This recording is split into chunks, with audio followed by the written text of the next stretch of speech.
Good morning, this is Kellaland on the Go. With all you need to know in news and weather as you start your day.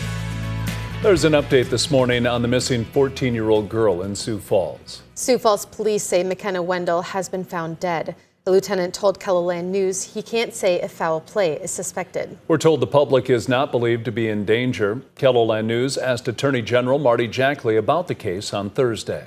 I had an opportunity to meet with McKenna's family. I've been to the recovery scene. You know, what I can say is law enforcement is doing an excellent job. The Sioux Falls Police Department and other agencies involved have been working hard since she was reported missing last Friday. We expect more information in the coming days. We have an update on a story we've been following for nearly a year. A Union County jury convicted a Sioux Falls man of multiple felony counts, including 3 counts of attempted first-degree murder of a law enforcement officer. The incident began in Sioux Falls when Samir al-Badani ran from officers attempting a traffic stop in April of last year. He stole a vehicle and led officers on a chase south on I-29, exiting near Beersford, where he lost control and entered a ditch. Al-Badani fired several shots at pursuing officers before trying to run away. Al-Badani fell and was reaching for his weapon when a state trooper fired back and hit him in the arm. He's still facing charges in connection with the Sioux Falls shooting. A police officer was hit, but the wound wasn't life-threatening. Both the prosecution and the defense have rested in the triple murder trial of Jay Ostrom. On Thursday, the prosecution presented their final witnesses in the case, with the defense resting shortly after. The jury will hear closing arguments this morning in the McCook County Courthouse from both the prosecution and the defense. To learn more about what was discussed in the courtroom, you can check out this KELLALAND.com original by Michael Dorn. Now let's get a check of our weather with meteorologist Scott Munt and a very warm start to the weekend. Yeah, we are looking at very warm temperatures, may set records for some, much like what we did yesterday, as numbers will be well above average, 60s, 70s, and 80s. 84 today in Rapid City, 80 in Pierre, 84 in Winter, 78 for Sioux Falls and in Mitchell, 72 in Aberdeen. Other more details on your forecast coming up. Thank you, Scott. An activities assistant at a local nursing home is hoping to showcase the art of residents while also raising money for the program. Karen Thorpe has been teaching art to residents at the Good Samaritan Society Sioux Falls Village for nearly 3 years. She's accumulated their artwork through the years and put it in a special tote bag. There's also hundreds of bookmarks they've painted, and Thorpe is planning to sell both the bags and the bookmarks to help raise money for the activities program. I just saw all the residents, you know, that was coming to class or just coming to an activity, and then they would leave the activity, and I'm like, you know what, there's just something that I have to do for the residents that shows that their artwork is important. And I wanted them to see that their artwork has meaning, it has purpose, and it can make everybody smile on a daily basis. Anyone interested in purchasing a bag or bookmark can contact the Good Samaritan Society Sioux Falls Village. Big Friend Little Friend is a mentoring organization in Mitchell that connects mentors with children and teens in the area. The organization has 3 programs: community-based, school-based, and Mentor Mom, a support program for young mothers. Both the mentors and mentees enjoy the connection.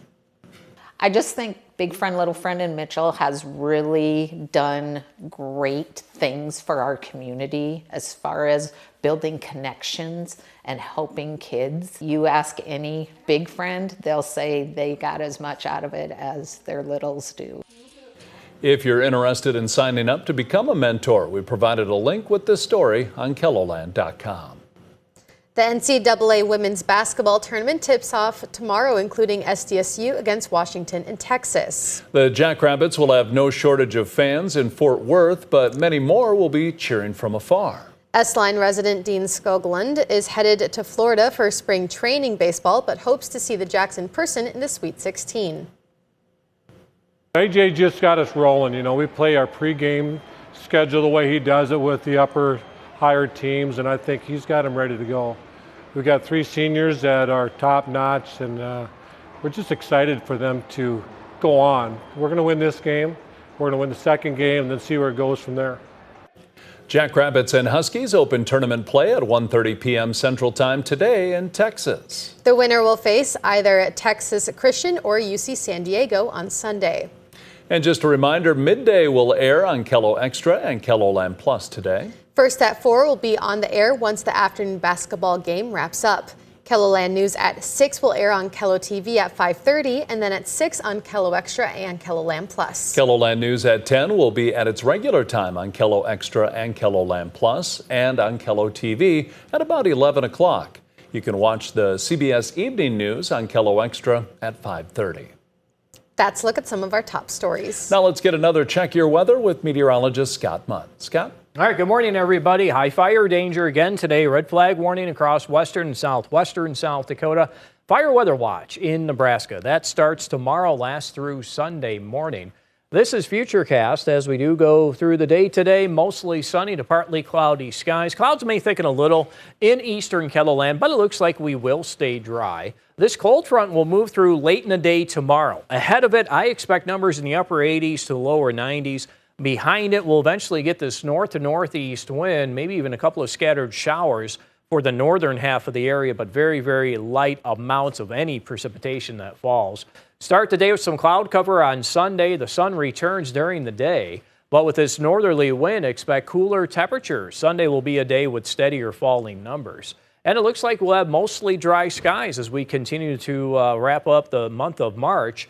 Seeing that on the European model. The only exception may end up being the last day of the month, depending on the timing of things. High pressure will be anchored to our southeast. Around that, we'll have some Gulf moisture try to return to the central and northern plains. Notice how that happens toward the tail end of the month there and the last of the month. And we'll see if we get this low pressure system to get close to us to give us a chance at least of a couple of scattered showers and thunderstorms. We can really use the moisture.